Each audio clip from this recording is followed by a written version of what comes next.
तो सबसे पहले क्या करते? पर सबसे पहला काम मंदिर में बिना पंडित के सबसे पहला काम कौन सा होता है? तो सबसे पहला काम होता है भगवान को धन्यवाद देना कि आज भी आपने मुझे इस मंदिर में आपका दीदार कराने के लिए, दर्शन कराने के लिए बोला। अगर पंडित साथ में होगा तो पहले वो मंत्र बोलेगा, स्वस्ति वाचन करेगा। स्वस्ति वाचन करने में उसको अर्थात भगवान के लिए भी प्रसन्नता और आपके लिए भी प्रसन्नता। पर आपके पास कोई ब्राह्मण नहीं, आपको कोई स्तुति नहीं आती, आपको कोई मंत्र नहीं आता, आपको कोई साधना नहीं आती, आपको कोई तप नहीं आता, पर आप इतना तो कर सकते हो कि भगवान के मंदिर में जाकर उनको धन्यवाद दे सकते हो कि तेरी कृपा है जो मुझे चलकर यहां तक बुला लिया, 2 कदम चलाया, यहां तक बुलाया, ये तेरी कृपा है। और बड़ी कृपा करी जो डलिया भर के पूजन का सामान भी लाई, बड़ी कृपा करी जो दूध भरकर भी लाई, बड़ी कृपा करी जो कलश भरकर भी लाई। कितने लोगों का फायदा है कलश भरकर मंदिर ले जाने में? देखिए जरा कितने लोगों का फायदा। हिंदू धर्म में विष्णु पुराण में, पद्म पुराण में लिखा है, सौभाग्यवती नारी जब भरा हुआ पानी का लोटा लेकर कलश लेकर जाती है और उसको देखकर कोई व्यक्ति निकल कर चले जाता है तो जिस काम के लिए जाता है वो काम सफल हो जाता है। मंदिर का ही लोटा, मंदिर का ही पानी, सिर पे पल्लू लेके हर हर महादेव, बस शिव जी के चढ़ा रही और इतने प्रेम से रिझा रही। अब फ्री का पानी था तो एक लोटे में मन भी नहीं माने। अरे करा तो भगवान के सम्मुख में पहुंचकर अगर आप जल का पात्र भी लेकर जा रहे हो, भरा हुआ लेकर जा रहे हो, तो कितनी प्रसन्नता की बात है। हिंदू धर्म की रीति है, जिस पात्र को हम जल चढ़ाने लेकर जाते हैं उस पात्र में भगवान के चरणों का जल लाते हैं, खाली पात्र नहीं लाते। क्या लाते हैं? भगवान के चरणों का जल।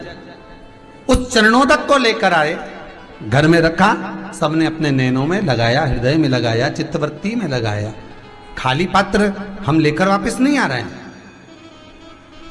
शिव मंदिर में जब जब जाओ, जल चढ़ाने के लिए जाओ, पात्र तुमने शंकर जी को पूरा पानी चढ़ा भी दिया तो शंकर के चरणारविंद का थोड़ा सा जल पात्र में डाल के भले 2 बूंद लाओ, 4 बूंद लाओ, इतना सा लाओ, पर लाओ और उसको पूरे परिवार के नेत्रों में जब लेकर आए हो चरणोदक तो लगाओ।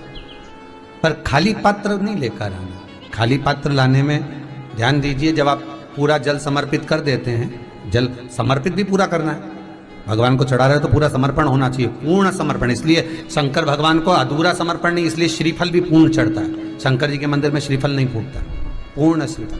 बेलपत्री भी पूरी, चावल का दाना भी चढ़ेगा तो आखा, फल भी चढ़ेगा तो आखा, फूल भी चढ़ेगा तो आखा। भगवान को कोई चीज खंडित नहीं चढ़ती, शिव जी को जल भी चढ़ेगा तो पूर्ण। जिस जल को चढ़ाने के लिए लेकर गए उसको बचा कर नहीं लाना है शिव मंदिर में से, संपूर्ण भाग। क्योंकि भगवान के चरण की रज जब हमारे घर में प्रवेश करेगी तो हमारा आत्म कल्याण तो स्वतः ही हो जाएगा। शिव करुणा कर ही देंगे। पर कई लोगों की आदत रहती है, और आपने भी गलती करी होगी, गए होगे, चढ़ा कर भी आए होगे, पूरा पानी भी उंडेल कर आए होगे, चढ़ा भी दिया, छोड़ भी आए, पर लेकर नहीं आए होगे। कई लोग गलती कर जाते हैं। भगवान हमारी सुन ही नहीं दिया तो भगवान के मैं तो तैयार बैठा, पर तू नवा के चली जाए, लेके तो कहीं जाए। तो भगवान थोड़ी ना कहेगा कि तू मेरे पास में आए तो मेरे चरण की रज लेकर जा। भगवान थोड़ी ना कहेगा कि मेरे पास में आकर तू ये लेकर जा।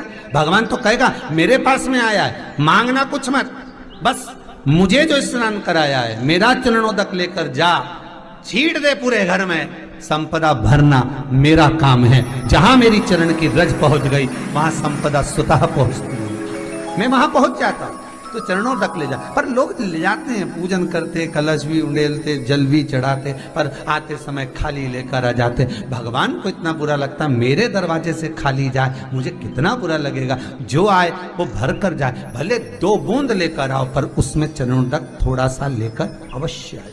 उसी तरह जल चढ़ाने के बाद हम जब लेकर आते हैं पात्र के अंदर, ये उसमें उसकी बरकत है। गर्ग संहिता में दूसरी चीज कही, उसको भी समझ लीजिए। गर्ग संहिता में कहा गया, जब आप घर से जल लेकर जाते हो भरकर, तो ये सृष्टि की जितनी नदियां हैं, पृथ्वी पर जितनी नदियां विद्यमान हैं, जितने तालाब, जितने सरोवर, जितने कुंड, जितने विराजमान हैं, उन सारे तीर्थों का जल जब आप घर से लेकर निकलते हो तो वो तीर्थ का संपूर्ण जल आपके कलश में आ जाता है। और जब आप उस जल को शिव पर समर्पित कर देती हो और 2 बूंद चरणादक लेकर जब जाती हो तो शिव महापुराण, गर्ग संहिता, पद्म पुराण कहती है वो जल साधारण नहीं रहता, वो गंगा जल बनकर तुम्हारे घर को पवित्र करने के लिए पहुंच जाता है। वो पवित्र गंगा जल बन जाता, उसको लेकर प्रवेश कर जाता। हम बार बार कहेंगे भगवान के मंदिर जब भी जाओ ना, चेहरे पर प्रसन्नता होना चाहिए। किसी से मिलने जाओ ना, चेहरे पर अगर प्रसन्नता नहीं और ऐसे ही पहुंच गए ना तो वो श्रेष्ठता नहीं मानी गई। तुम तुम्हारी बहन के घर जाओ, सती मैया जलकर भस्म क्यों हुई? माता सती के भस्म होने का कारण क्या था? सती को पिता पर जितना क्रोध आया उससे ज्यादा क्रोध सती माता को अपनी बहनों पर आया कि मेरी इतनी बहन, ये 60 की 60 बहन मेरे सामने खड़ी रही और मैं आई तो प्रेम से मुस्कुराई तक नहीं।